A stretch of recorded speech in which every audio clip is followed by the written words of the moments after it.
네, 안녕하세요. 통일미래로 초청해 주셔서 감사합니다. 저는 뉴코리아 대표이면서 보시는 바와 같이 평통연대 남북상생본부장, 그리고 미나협에서는 회원사업위원장, 민주평통에서는 상임위원장으로 활동하고 있습니다. 저는 이화여대 84년도에 경영학과 입학을 해서 졸업을 했고요.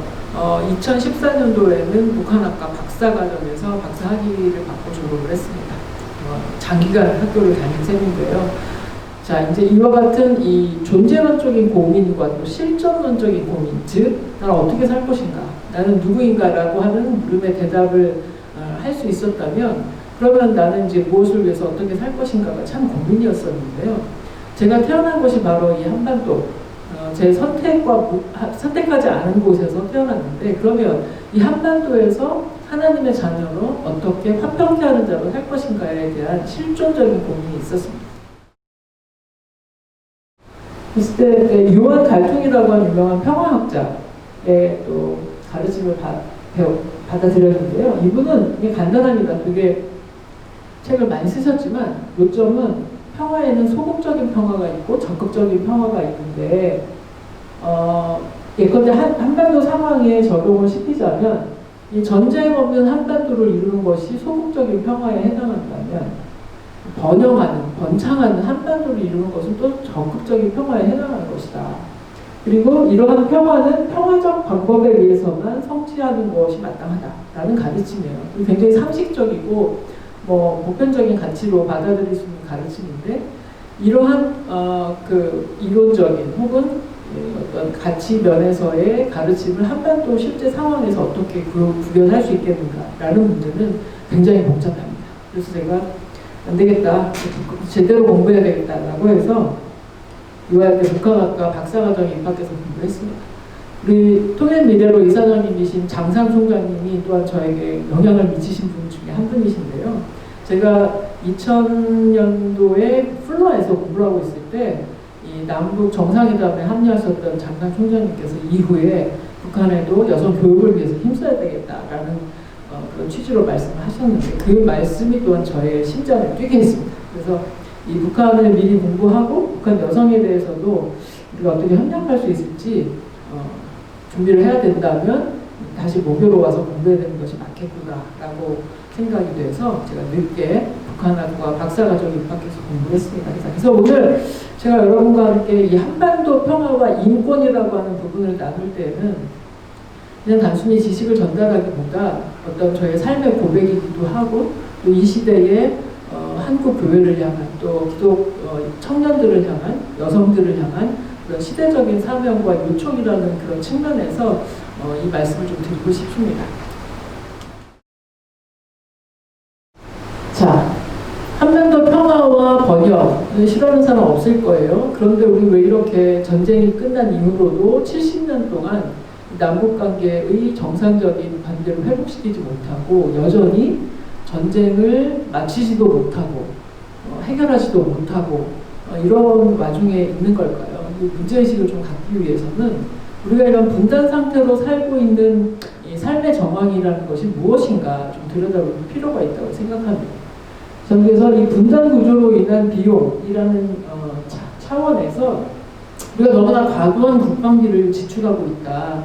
국방비뿐만 아니라 이 군사적인 긴장이 팽배한 상황이 일상화되어 있다. 근데 이것을 우리가 문제로 느끼지 못하는 이런 현황이다라는 것을 여러분께 한번 문제 제기로 드리고 싶습니다. 그리고 이 지리적인 단절, 이 한반도 남쪽에서 북쪽을 향해서 생각해 볼 때 그냥 북쪽은 북한입니다.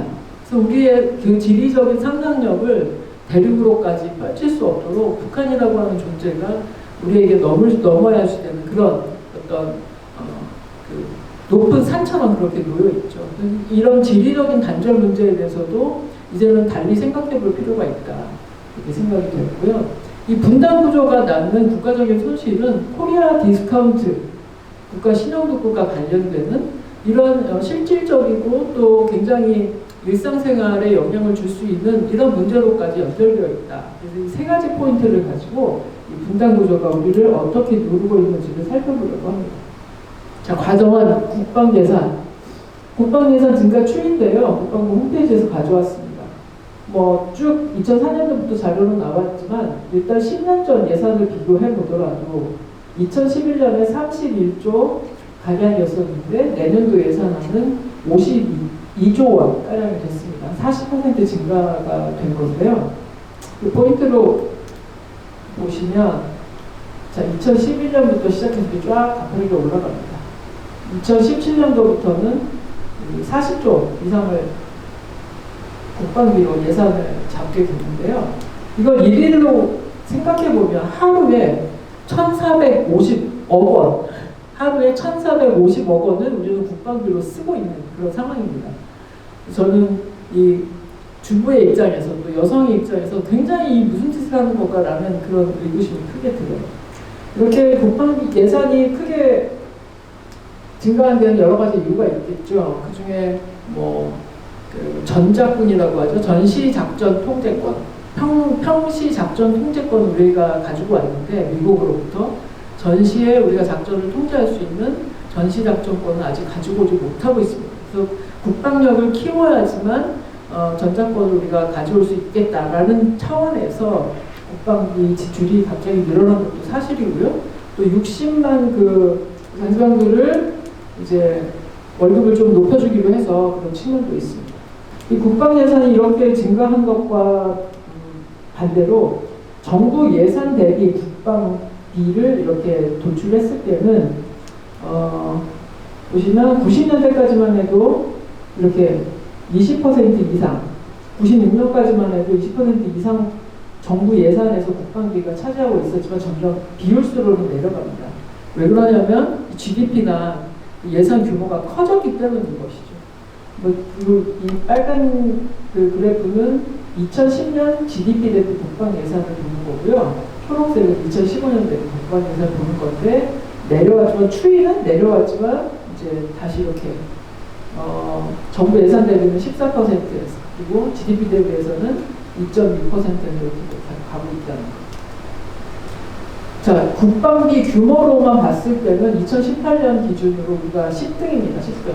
2019년도에도 10등했고 2020년에 우리가 9위로 올라섰습니다. 2021년 485억 불, 그러니까 52조를 달러로 환산한 건데 이 국방비를 지출하는 나라들 중에 우리 탑10이고 탑10 안에 들었고 그 GFP라고 하는 글로벌 파이어 파워라는 기관에서 군사력 그 순위를 발표를 합니다. 그리고 굉장히 물리적인 통계만 가지고 얘기하기 때문에 한계가 있지만 GFP 군사력 지수로서는 우리나라가 6위에 들어가 있는 모습입니다.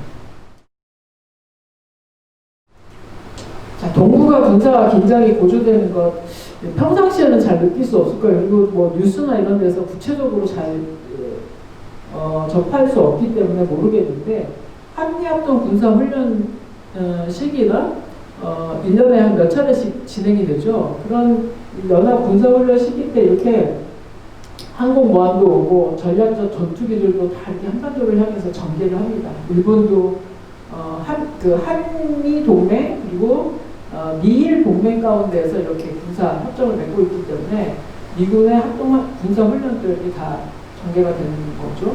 중국이 또 항공모함하고 전투기 전략산업을 많이 하고 있고요. 그래서 저희가 군대도 안 가고 평소에는 군 문제에 대해서 뭐 전략 무기 이런 거에 대해서 관심이 잘 없을 수 있는데 제가 깜짝 놀랐습니다. 이렇게 B1B 아니면 B2A, B52 이런 장거리 폭격기 이런 어마어마한 스텔스기나 이런 전략 자산들이 한 시간 동안 운행하는데 드는 비용이 이 정도라고요. 1억 8천 몇 원, 1억 3천. 그런데 13시간을 왕복으로 비행할 경우 이 세 기가 38억 7천 원. 그러니까 한미합동 군사훈련 때 한반도에 이런 전략 자산들이 전개가 됐다라고 하는 것은 굉장한 비용을 유발하는 것이고 이런 전투기들이 떴을 때 북한은 굉장히 체제 안보에 위협을 느낀다는 거예요. 그래서 한미합동 군사훈련을 중지해달라는 것이 계속된 그런 요청인 것이죠. 근데 지금은 한미일 대 중 이런 군비 경쟁 시대로 다시 접어들었습니다. 그래서 우리 한반도에 전개할 뿐만 아니라 이 남중국해 중국하고 일본하고 갈등이 있는 곳에 미국이 또 같이 전개가 되면 동북아는 굉장한 군사적인 긴장이 팽배해진 그런 지대에서 우리가 살고 있는 것이죠. 게다가 이렇게 북한이 핵 개발을 하는 그 순간분 일이 있었습니다. 그래서 북한은 벌써 6차례 핵실험을 단행을 했고 이제는 자기네들이 핵 보유국이라고 헌법에 그렇게 새겨 넣기도 했습니다.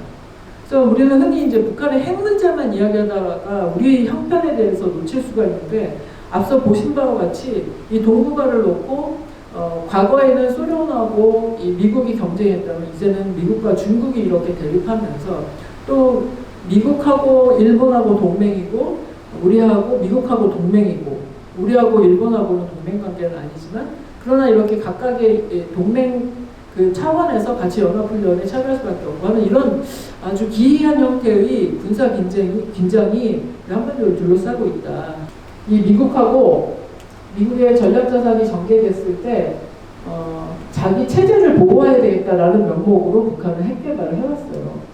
제가 나중에 들은 얘기입니다만 이 B-52 장거리 폭격기가 과거 히로시마에 원폭을 투하했었던 원자폭탄을 투하했었던 그런 전력 자산입니다. 그래서 북한의 그 김일성 주석 때부터 이 핵 무기에 대한 공포증 혹은 경외심 이런 게 있었다고 합니다. 왜냐하면 자기가 일본에 대해서 항일 운동을 계속 했었지만 못 끝내고 있었는데 미국의 그 원자폭탄 2개로 일제히 그 강점기를 끝냈으니까 핵무기에 대한 관심이 굉장히 많았었는데 이제는 이런 핵무기가 미국의 핵무기가 자신을 향해서 겨냥할 수가 있다라는 생각은 북한으로 하여금 굉장히 피포의 의식을 갖게 하는 겁니다.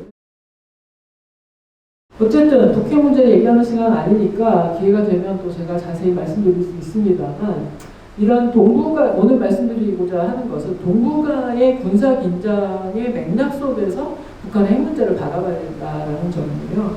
북한은 뭐 미국이나 일본하고 국교가 정상적으로 수교가 되지 않았기 때문에 아직도 적성국가의 관계가 있는 거죠. 그래서 이런 군사적인 긴장에서 자신들은 그 적군의 위치에 있기 때문에 자신의 그 보호를 어떻게 할 것인가를 고민하지 않을 수 없었던 겁니다. 우리는 반대로 소련이나 중국이나 과거에는 적성국가였었지만 이미 90년도, 92년도에 관계를 개선을 하고 국교 수립을 했기 때문에 중국하고 뭐 러시아하고 자유롭게 교류를 하는 그런 상황이잖아요. 근데 북한은 그러지 못하기 때문에 굉장히 피포의 의식, 강대국들로부터 자신들은 둘러싸였다라는 의식이 강했고 믿을 사람 없으니 자력갱생하겠다. 자기 국방력을 가지고 스스로 지키겠다라는 측면이 강합니다. 그래서 이렇게 2017년 6차 핵실험까지 마쳤고 2017년 11월 달에 장거리 미사일 개발을 한 거죠. 그리고 핵무력 완성을 선언합니다. 자, 여기까지 군사적인 긴장에 대해서 말씀드렸으면 이제는 이제 그 지리적인 단절에 대해서 한번 생각을 해보겠습니다. 지리적인 단절. 그 허블 망원경이 우주에서 잡은 한반도 반풍경이라고 합니다. 로이터 통신이 알려온 건데요. 자, 여러분 이런 그 지도를 보신 적이 있을 겁니다. 그러면서 이 북한 지역이 얼마나 깜깜하냐, 전력난이 얼마나 심각하냐 이런 걸 얘기하면서 뭐 어떻게 보면 남북의 경제력 비교 이런 것에 쓰이는 사진일 수도 있어요. 근데 저는 이 사진을 보면서 야, 우리는 정말 섬나라처럼 이 중국 대륙과 이 러시아 대륙으로부터 연결되지 못한 채 동떨어져 있고 갇혔구나. 저는 오히려 이게 단절됐구나라고 하는 우리가 이렇게 살아왔구나라는 생각을 오히려 더 하게 됩니다. 그 지리적 단절이 뭐 70년 동안 있었는데 뭐 아시는 분은 아시겠습니다만 북방 한계선, 군사 분계선, 그다음에 남방 한계선이 비무장지대로 돼 있고 이 남쪽에는 이렇게 민간인 통제구역이 되어 있죠. 그리고 여기가 이제 적경 지역인데 이게 지리적 단절이 계속 이어져 오는 것이 당연하게 생각이 됩니다. 가보신 분은 가보셨겠습니다만 이렇게 이 비무장지대를 둘러싼 지역은 굉장히 산세도 수려하고 굉장히 아름다운 그 국토입니다. 그런데 이렇게 철책선이 가로막혀 있고 60만 군대를 유지하면서 우리 금쪽 같은 아들들이 아주 가장 중요한 시기에 복무를 해야 된다는 그런 상황인 거죠. 이 모습은 저 해군단 쪽으로 고성을 통해서 북한 올라가는 길인데요. 생태환경이 보존되어 있고 또 철원 계웅산 관측소에서 보는 곳인데 이렇게 산악, 아주 아름다운 산악인데 군사적인 긴장이 팽배한 그런, 그래서 이 지리적인 단절을 평화롭게 전환시킬 수 있는 시절을 우리가 보게 해야 된다 이렇게 있습니다. 이 사진은 그 평화 올레길, DMZ 주변의 평화 올레길을 자전거 타면서 이렇게 그 지역을 탐방하는 그런 행사에서 찍은 건데요. 철책선이 있지만 새롭게 길을 만들고 평화가 오게 할 수 있다는 상징으로 보여드렸습니다. 지리적인 단절을 넘는 비전. 자, 이 그림도 또 보신 분들은 보셨을 텐데요. 우리가 지리적으로 이렇게 북한을 극복하고 넘어서서 전 세계에 물류가 흐르게 할 수 있는, 그래서 단절됐었던 이 우리만의 남한만의 섬나라처럼 고립되어 있었던 것이 아니라 대륙 경제 아니면 대륙과 연결되는 이런 새로운 비전을 우리가 꿈꿀 때가 됐다. 그래서 동북아 슈퍼 그리드가 가능한 그런 환경이 지금 조성되고 있습니다. 동북아뿐만 아니라 이 동남아시아를 향해서도 신남방 정책이 추진되고 있기 때문에 그렇습니다. 자, 이 지리적인 단절 충분히 여러분 아셨을 거고요. 이 코리아 디스카운트, 제가 경영학을 했습니다만, 우리 그 대한민국의 기업 탑 20의 기업들을 보면 경쟁력들이 굉장히 있을 법한데도 아직도 제대로 평가를 받지 못하는 부분들이 많습니다. 왜냐하면 이 기업 지배구 구조 개선이라든지 아니면 투명성이라든지 대기업 순환 출자, 하도급, 일감 물어주기 등 이런 어떤 그 과거의 관행들이 해결되지 못하고 있기 때문이기도 한데요. 플러스 이 북한 문제가 굉장히 크다는 것이죠. 그래서 이 피치 레이팅이라고 이 신용평가 회사 중에서 가장 보수적인 평가를 내리는 피치에서는 2020년도에 우리나라 등급을 AA-를 유지를 하는 그런 의견을 냈습니다. 그러면서 이 북한 관련 지정학적인 위협과 고령화, 엄연한 성장에 따른 도전과제 하에서 양호한 대외 여건선, 그래서 지속적인 거시경제의 성과를 내고 재정 여력들을 반영할 때 우리는 그냥 AA- 유지하는 것으로 한다라는 평가를 내린 건데요. 이 북한 관련된 지정학적 위협도 국가 신용등급 평가에서 굉장히 영향을 미친다는 거. 자, 이 S&P나 무디는 우리를 AA 등급으로 주고 있는데요. 무디는 우리를 AA, S&P 우리 AA, 아까 말씀드린 보수적인 기관, 보수적인 평가를 하는 피치는 우리를 AA- 이렇게 두고 있습니다. 평가일의 최고 높은 등급을 받고 있는 건데요. 이게 평가가 높아지면 국제 발행 비용이 감소하는 거겠죠. 일본은 우리보다 밑입니다. 중국도 아직 밑이고 AA의 AAA 여기까지 우리가 가면 참 좋겠어요. 말씀드린 대로 국채 발행 비용, 이자 원료가 연동하는 것인데 어떤 분들 많이 걱정하는데 지금 38% 작년에 였었다면 이제는 42%까지 올라왔다고 합니다. GDP 대비 국채율이 그렇다는 건데 혹자는 아직 여전히 낮다, 더 발행해도 된다라는 사람이 있고 어떤 사람들은 우려하는 사람들이 있고 그렇죠. 그리고 이 와중에 우리가 작년 말에 미국, 독일, 영국, 일본, 프랑스, 이탈리아에 이어서 인구 5천만 명이면서 1인당 국민소득 3만 달러인 3050 클럽에 7번째로 가입한 국가입니다. 그리고 올해 OECD 그 한국경제보고서에서는 OECD 37개 회원국 중에서 그 한국이 경제 성장이 최고였다 이렇게 발표를 했죠. 자, 뉴코리아를 향한 비전. 아까 말씀드린 대로 신의주, 평양, 서울 이쪽을 서해선을 잇고 동해선을 잇고 그러면 한 동해권, 한 서해권, 그다음에 접경지역을 새롭게 발견하고 이러면 여러분들이 경험하지 못했었던 새로운 코리아의 어떤 새로운 도약을 꿈꿀 수 있는 그런 시절을 맞게 된다는 거죠. 자, 제가 우리끼리 남북관계가 이렇게 막혀 있으면 남북관계 뭐 안 되면 그냥 북한이 뭐 할 일이 없냐, 그렇지 않습니다. 북한은 중국과 경협 발전을 시키려고 무지 애를 써왔습니다. 그래서 지금은 이제 핵 문제로 제재를 받기 때문에 활발하게 되지는 못하지만 북한은 자신들의 그 노력으로 자력갱생을 하겠다는 그런 그 정신력이 되게 강한 거죠. 그래서 자신들 자체 논리로 어떻게 내부 경제를 살리는지 한번 잠깐 소개를 드리면 2013년이 김정은이 새롭게 이제 본격적으로 집권을 해서 국정을 펼치는 시기입니다. 그 당시 2013년 3월 30일에는 핵경제 병진 노선을 천명했어요. 그래서 많은 학자들이 김정은으로 이제 권력이 이양되면서 전략적으로 달라지나? 라고 하면서 그 당시에도 핵 문제가 굉장히 큰 이슈였었기 때문에 관심을 갖고 있었는데 김정은은 오히려 과거 김정일, 김일성 시대의 핵개발 너무 저조했다라고 하면서 자기는 이걸 치고 나가겠다라고 아예 천명을 합니다. 그래서 핵경제 병진 노선을 천명하고 굉장히 그 이후로 뭐 4차례 더 핵 실험을 한 거죠. 김정일 시대에 2차례 해결됐고 김정은 시대에는 4차례를 한 겁니다. 그러더니 2017년 11월 달에 장거리 미사일 개발과 더불어서 핵무력 완성 선언을 하고요.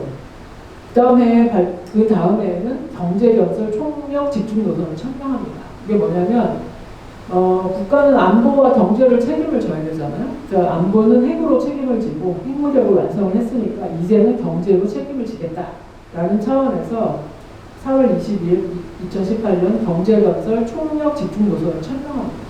이때가 언제냐면 4월 27일 판문점 선언 하기 전이에요. 2018년 돌이켜보시면 평창올림픽 했었고 평창올림픽 끝나고 남북대화 무르익었을 때 자신들은 이미 4월 20일 경제건설 총력 집중 노선 경제 이제는 올인하겠다라는 노선을 발표를 하면서 판문점 회담에 나왔었던 겁니다.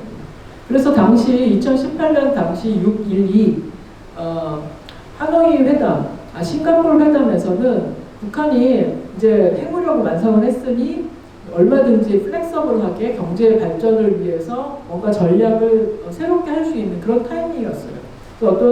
많은 사람들이 북한의 의도, 북한이 과연 핵을 포기할 것인가 의심하고 있는 사람들이 많고 지금도 그런데 북한의 내부적인 사정을 보면 이제 안보를 위해서 체제 안보를 위해서는 핵 개발을 해서 완성을 했으니까 경제 개발로 넘어가는데 경제 개발을 위해서 핵무기도 포기할 수 있다라고 하는 지점까지 갔다가 이제 하노이에서 불발되면서 다시 핵으로 돌아갑니다. 자, 요 정도 말씀드리고요. 북한이 중국과 경협을 통해서 뭐 굉장히 진척시켜놨었던 상황인데 이거 아직도 유효합니다. 2010년도에 북중 경협 합의서를 체결했는데 그 내용은 나진 선봉 지역, 그리고 황금형과 위하도 지역이라고 하는 북중 국경 지역의 경제 개발을 위해서 서로 양해각서를 쓴 겁니다. 그래서 추진을 하다가 2013년 장성택 처형으로 이 친중파죠. 대표적인 친중파였었는데 장성택 그 처형하면서 북중 관계가 한때 경색됐었습니다. 그 사이에 북한은 14년부터 17년까지 4차례 핵실험하고 미사일을 실험하고 다시 어려워졌죠. 북중 관계를 보시자면 여기가 단동이고 여기가 신우주인데 여기 단동과 신우주 여기 굉장히 다리 하나만 건널 수 있으면 연결이 되는 건데요. 이 단동 옆에 이 다롄이라고 하는 도시가 굉장히 큰 도시예요. 그래서 이렇게 연안 벨트를 개발시키려고 합니다. 이렇게. 그리고 이쪽으로는 나진 선봉, 아까 말씀드렸었던 나진 선봉하고 이 큰 그림으로 보시면 창춘, 지린, 투먼, 이거 창지2 개발계획이라고 하는데 중국 자체가 동북 지역이 낙후되는 곳이기 때문에 이제 전략적으로 발전시키겠다. 그러면서 발표한 내용이기도 한데 그 프로젝트를 낮은 선봉까지 이렇게 연결시켜서 이 지역을 북한뿐만 아니라 중국 자체의 경제개발 계획으로 삼고자 하는 거죠. 중국은 이쪽 동해로 나오는 길이 막혔는데 이 낮은 선봉에서 구두를 30년간 사용할 그 계약을 했잖아요. 그래서 여기는 나올 수가 있는데 이렇게 연결시켜서 이쪽 지역을 다 개발하겠다. 그래서 2013년도에 시진핑이 이 지역을 방문하면서 고속철도하고 그다음에 도로들을 굉장히 잘 만들어놨습니다. 그래서 여기 물류가 활발하게 될 수 있도록 지금은 굉장히 달라지고 있습니다. 그리고 북한이 이제 중국과 옛날에 그 백두산 백두산 지역을 이제 중국 지역으로 한다라고 하는 계약을 했을 당시 북한하고 중국하고 두만강하고 압록강이 있는데 그 강에 있는 섬들은 다 북한으로 귀속시킨다는 그런 계약을 했습니다. 그래서 북중 경제 경협이 발달되면 북한으로서는 굉장히 좋은 기회가 많이 있겠죠. 단둥에서 신의주로 가는 이 신압록강 대교를 이렇게 완성을 해놓고 있습니다. 그래서 신의주 저반도로까지 다 구축이 돼서 뭐 제재만 풀리고 남북 경협뿐만 아니라 북중 경협이 된다 이러면 중국에서 어마어마하게 많이 들어갈 거예요. 자, 여기는 이제 자강도에, 북한의 자강도의 중강군이라는 곳인데요. 이 박종철 교수님이 직접 북경 탐사하면서 찍어온 사진입니다. 자강군에 있는 청령 동광, 여기 이제 북한의 지하 자원이 많은데 청령 동광에서 건물을 현대식으로 이렇게 구축하고 여기서 채굴 활동을 많이 하는 거죠. 그리고 호화 노동자 지구에 이렇게 주택이 쫙 들어서 있는 모습입니다. 그리고 임농복합 경영단지라고 해서 이제는 먹거리를 그 축산업으로까지 확산시켜서 이렇게 자체적으로 개발을 하고 있습니다. 그래서 그 신의주 반풍경이 이렇다고 해요. 아까 처음에 보여드렸었던 어두웠었던 북한이 아니라 이제는 이렇게 개발되고 있다는 거. 자, 그래서 이 처음에 보셨던 그 북방항로, 남방항로 이렇게 있는데 이 대륙의 철도를 통한 물류혁신이 된다면 우리에게도 또 북한에게도 우리 동북아 전체에게도 굉장한 기회가 될 겁니다. 비행기로 가는 화물비가 제일 비싸고요. 그 다음이 배고 그 다음이 철도랍니다. 철도 저도 이거 본 적이 있는데 굉장히 길어요. 이 컨테이너 2대씩 길고 처음 시작한 첫 차량하고 끝을 볼 수 없을 정도로 계속 이어가는 겁니다. 대륙 철도를. 그러면 트랜스 차이나 레일로드, 트랜스 사이베리아 레일로드를 통해서 이렇게 가십니다. 자, 한반도 신경제공동체 평화의 상징이었었던 개성공단인데요. 2016년 북한에서 또 핵실험을 하고 그러니까 이제 박근혜 정권에서 갑자기 개성공단을 닫아버렸죠. 핵은 핵이고 경제는 경제였는데 미국은 혼돈을 해서 지금 안타까운 결정을 한 거라고 저는 봅니다. 개성공단이 이렇게 평화의 상징으로 개성의 이만한 구역을 이게 그 군사 작전 지역이었었는데 군대를 이 밖으로 물리면서 군부의 반대를 무릅쓰고 굉장히 큰 결정을 한 겁니다. 김정은 위원장이.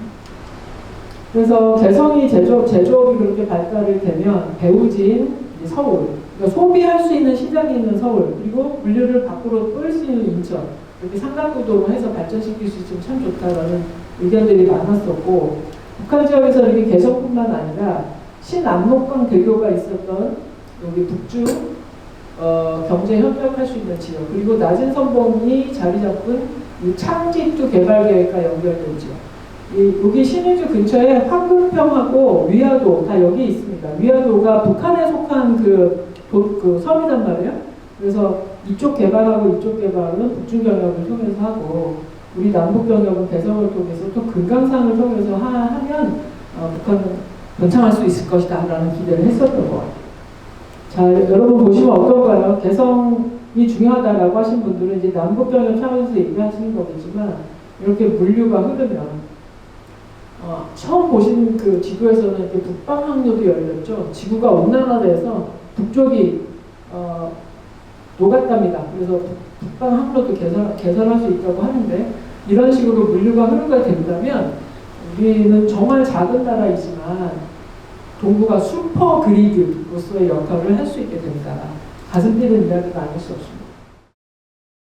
자, 이제 한반도 평화와 인권 이야기를 좀 해보겠습니다. 지금까지 말씀드린 인권은 우리 측면에서 남한에 살고 있는 남한 주민의 입장에서 이 한반도 평화권이 우리의 삶을 얼마나 다르게 할 수 있는가라는 차원에서 접근해서 살펴본 것이고요.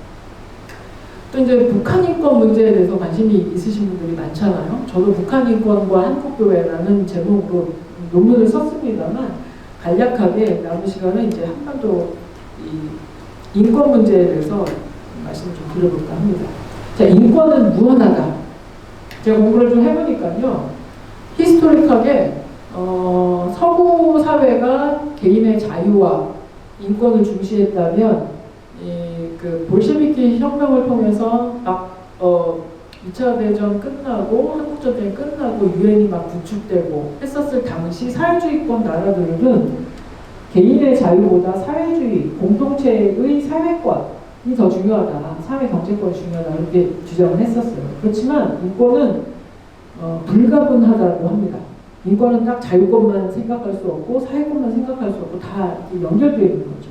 그래서 생명권도 중요하고 개발권도 중요하고 나중에 평화권도 중요하다라고 하면서 인권의 그 개념이 국제사회에서 인정되는 인권 개념이 점점 확장되어 왔다는 거. 제가 볼 때 이것은 제 주장입니다만 이 한반도에서 이 분단과 전쟁이라고 하는 것은 한반도 주민에게 있어서 가장 인권을 제약하는 구조적인 요소다. 이것을 개선하는 것이 궁극적인 인권을 실현하는 길이다 이렇게 생각합니다. 제가 오늘은 뭐 이 내용을 주로 전해드리는 시간이 아니기 때문에 결론적으로만 말씀을 드리면 제가 말씀드렸듯이 저 선교학도 공부하고 북한학도 공부하고 경영학도 공부하고 다양한 공부를 통해서 접근을 해본 결과이니까 한 조금만 믿어주셔도 될 것 같습니다. 조금은 믿어주셔도 될 거예요. 그러니까 말씀드렸듯이 사회주의 인권 개념이 집단주의이기 때문에 북한도 인권이라고 하면 집단주의, 그러니까 공동체의 인권을 중시합니다. 그래서 이 사람들 캐치프레이즈는 주권이 곧 인권이다예요. 일제강점기 때를 기억하라. 국권이 없으니까 우리 다 그 식민지 종살이 하지 않았느냐. 이 컨센서스가 북한 주민들한테는 강합니다. 그래서 주권이 곧 인권인데 체제 안보가 우선이다. 미 제국주의자들이 공화국을 압살하려고 하는 그런 상황 가운데서 우리 국권은 소중하다. 이런 정치적인 선전이 먹혀 들어가고 있다는 것이 중요합니다. 현실이라는 거예요. 그리고 북한에서는 남한에서와 같이 민주화 운동을 통해서 정권을 바꾼다? 있을 수 없는 일이에요. 현실적으로. 그게 옳다라는 얘기가 아니라 불가능하다는 얘기죠. 민주화는 북한 주민들이 스스로 해야 되는 일인데 외부의 영향력으로는 한계가 있다.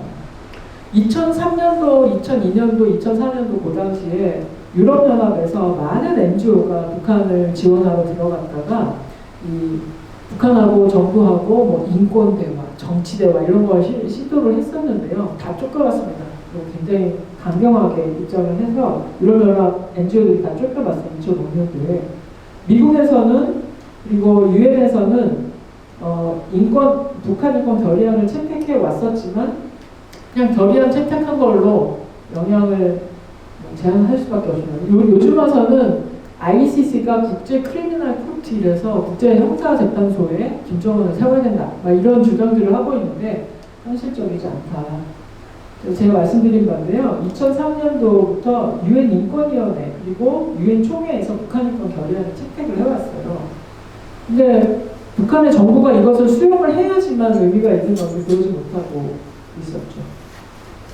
자, 2004년도에는 미국에서 북한 인권법을 제정을 했습니다. 그래서 뭐 VOA, 보이스 오브 아메리카 이런 데에서 북한 인권에 대해서 계속 이야기를 하고 있는데 저는 개인적으로 이런 국제사회의 압력이 북한 정부로 하여금 자신들의 상황을 돌아보게 하는 그런 어떤 압력 요소로는 굉장히 의미가 있다고 생각을 합니다. 그래서 이제 북한 정부를 압박해서 국제사회 눈치 보게 만드는 거, 이거 굉장히 중요한 일이라고 생각해요. 왜냐하면 이 정치범 수용소가 있다는 것은 그 존재 자체만으로 굉장히 인권에 반하는 그런 상황이기 때문에 그거는 맞는 말입니다. 그래서 이 종교의 자유나 자유권 운동을 해서 굉장히 캠페인 차원에서 북한의 정부를 환기시키고 북한이 국제사회의 정상적인 국가로 나오려면 이런 문제 해결해야 된다는 것을 알려주는 그런 역할은 충분히 했다고 생각합니다. 그렇지만 정치범 수용소가 없어지지는 않는 이 현실. 이거 우리가 좀 또 한계를 생각해 봐야 됩니다. 그래서 북한 인권만이 아니라 남북한 인권을 생각하자. 그런 주장을 저는 하는 입장이고요. 남한에서 사상의 자유가 굉장히 제약이 되고 있죠. 지리적으로 고립됐고 발전과 평화권도 제약됐고 사상의 자유에 대해서 이야기를 할 수 있는 시간을 다음으로 미루겠습니다. 이제 북한도 마찬가지입니다. 수령 중심의 동심원적인 사회 구성체. 제가 공부해보니까 그렇게 북한이 붕괴하지 않고 버틸 수 있었던 이유가 있는 거예요. 그 구조적으로도 그렇고 사상적으로 그렇고 그다음에 군대와 물리력을 장악하고 있는 면에서도 그렇고 그래서 현실적으로 북한 정권은 금방 붕괴하지 않는다. 그러면 붕괴하지 않는 북한 정권을 상대해지는 우리로서는 어떤 전략을 세울 것인가 넥스트로 넘어가야 된다고 보는 현실주의적인 입장입니다. 이 주체사상에 너무 강고한 이념이기 때문에 이 북한에서는 개인의 인권과 그 체제의 문제를 분리시켜서 접근할 수 없다. 한반도 평화권과 발전권, 자유권, 경제사회권 이렇게 다 연결되어 있기 때문에 근본적인 문제를 해결하면서 접근할 수밖에 없다는 것이 저의 입장입니다. 자, 이제 마지막으로 제가 그 일반 시민사회에서도 다양하게 역할을 합니다만 그래도 저는 한국교회가 마지막이라고 하면 이상한데 한국교회가 이 시대에 또 다른 어떤 민족적인 소명을 감당해야 된다 이렇게 믿는 입장입니다. 왜냐하면 이 복음이라고 하는 것이 예수 그리스도는 구세주시다 라고 하는 그 단순한 선언, 외침뿐만 아니라 그래서 어떻게 됐는데 삶의 그 어떤 정황이 어떻게 바뀌는데 라고 했을 때 이 민족 화합과 한반도 평화를 완성해 나가는 데 있어서도 예수 그리스도께서 주권적인 통치를 행하실 수 있다라고 그렇게 증거할 수 있어야 된다고 저는 생각합니다. 그래서 복음이 어떤 보편적인 가치로 제시될 때 예수님을 알지 못했었던 일반 사람들도 예수 그리스도에 대해서 믿음을 보일 수 있지 않을까 생각합니다. 그리고 역사적으로 접근했을 때도 한국교회는 이 남한사회 인권운동에 앞장섰던 경험이 있습니다. 그리고 이 북한 인권운동에도 앞장서고 있습니다. 자유권 운동뿐만 아니라 이 대북 지원 활동도 어떤 의미에서는 북한 인권운동입니다. 아니 저 같은 경우는 대북 지원 활동도 북한 주민들의 어떤 생명권을 보호하는 인권운동이다 이렇게 보는 입장이에요.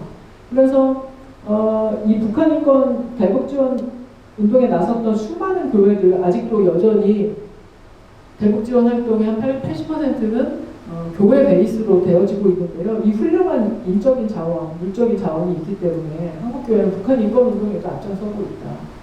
그래서 이 남북한 인권을 추구하는 통일 선교야말로 한반도 평화 실현을 위한 한국교회의 시대적인 사명이다 이렇게 봅니다. 제가 이제 논문을 압축한 건데요. 쭉 그 89년부터의 지금까지의 교회 활동을 이렇게 압축을 했습니다. 해보니까 이제 진보적인 그룹에서 먼저 분단구조 개선 위해서는 남북한 관계가 개선되어야 된다라고 생각하면서 80년대까지 남북한 직접 교류를 해왔었고 그 맥락에서 보수적인 교회들이 긴급 구호에 인도적 지원에 개발 지원에 이렇게 참여하게 되다가 하다 보니까 북한의 그 자유권 그러니까 정치범 수용소 문제도 굉장히 심각하다. 왜냐하면 중국에 나와 있는 탈북민들이 북송돼서 정치범 수용소에 갇히거나 하는 이런 문제들이 발생을 하니까 그 문제 해결해야 된다라고 또 이 자유권 운동에 뛰어들었거든요.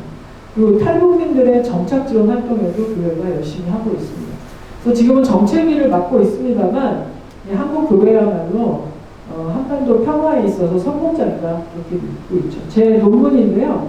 이러한 그 앞서 보신 이런 다양한 활동들을 왜 하게 됐는가를 분석을 했습니다. 그래서 일반 시민 그 학계에서 제가 발표를 했습니다만 북한에 대한 진보적인 대북관을 갖느냐, 보수적인 대북관을 갖느냐, 보수적인 선교관을 갖느냐, 진보적인 선교관을 갖느냐에 따라서 행태가 이렇게 다를 수 있는데 이 DU형 주로 생존권 운동에 참여하셨던 대북 NGO나 아니면 기독교 하나님의 성에 여의도 순복음교회가 속해 있는 그런 교단이나 예전 합동교단 같은 보수적인 교단들도 북한의 생명을 살리자라는 차원에서 대북 지원 열심히 하고 있다. 이거 생존권 운동 아니겠는가. 그리고 LCCK나 기독교 장로회, 예전 통합, 기독교 감리회들은 훨씬 앞장서서 북한의 공식 교회와 교류하면서 평화통일 운동을 하고 있다. 그리고 이제 진보적인 선교관을 가졌지만 북한의 자유권 운동에 또 집중하시는 기독교 사회 책임의 서강석 목사님이랄지 북한 정의연대 베드로 목사님이랄지 이런 분들은 또 이런 차원에서 열심히 하고 계시는 거다. 한기총 두리안하고 보통이 또 연가 이런 분들은 이런 선교관과 또 이런 운동 방식을 택하고 있기 때문에 이렇게 행태가 나타난다라고 제가 좀 종합을 해서 발표를 했습니다. 박사학위 논문 쓰느냐고 되게 힘들었어요. 저렇게 어려울 줄 알았으면 학교 들어가지 않을 건데 일단 시작한 이상 끝낼 수밖에 없었고, 저는 이제 한국 교회의 이런 사회적인 실천이 시민사회로 넓혀봤을 때도 우리가 소망을 줄 수 있다 이렇게 믿고 있기 때문에 여전히 한국 교회가 할 역할이 크다 이렇게 생각을 합니다. 자, 오늘 제가 뭐 간단하게 설명을 드리면서 이렇게 봤습니다. 쭉 돌아보시면 뭐 얼마나 여러분 가슴에 와닿는 말씀을 드렸는지 제가 알 수 없습니다만, 제가 양심을 걸고 열심히 공부를 해봤더니 북한을 상대하기 위한 방법은 딱 길이 보입니다. 그 길로 걸어들면 우리 남북한 모두에게 평화로운 그 길이 그렇게 어려운 일이 아니다라는 것을 발견했어요. 그래서 제가 참 미약한 개인이지만 이렇게 나서서 한반도 평화와 인권을 위해서 우리가 믿음의 제사로서 하나님 앞에 삶의 제사를 드리면 이제 우리가 부족할지라도 우리가 연약할지라도 하나님 마음에 합하면 하나님께서 행하시면 우리 한반도가 새로운 역사를 맞을 수 있다라는 믿음으로 이렇게 강의를 하고 다닙니다. 이 통일 미래로 우리 장상 총장님 비롯해서 많은 이사님들, 회원님들, 우리 이창희 국장님 통해서 정말 훌륭한 분들 많이 계시다는 말씀 많이 들었습니다. 이 통일 미래를 열기 위해서는 우리가 신앙의 바탕을 두고 두려움을 극복하고 북한을 어떻게 볼 것인가 우리 스스로 성찰하면서 하나님의 가르치심, 성경의 가르치심을 따라서 두려움 없이 발걸음을 옮긴다면 하나님께서 하나님의 일을 하실 수 있을 것이다 이렇게 믿습니다. 네, 이상으로 저의 오늘 시간 한반도 평화와 인권에 대한 말씀 여기서 마무리하도록 하겠습니다. 감사합니다.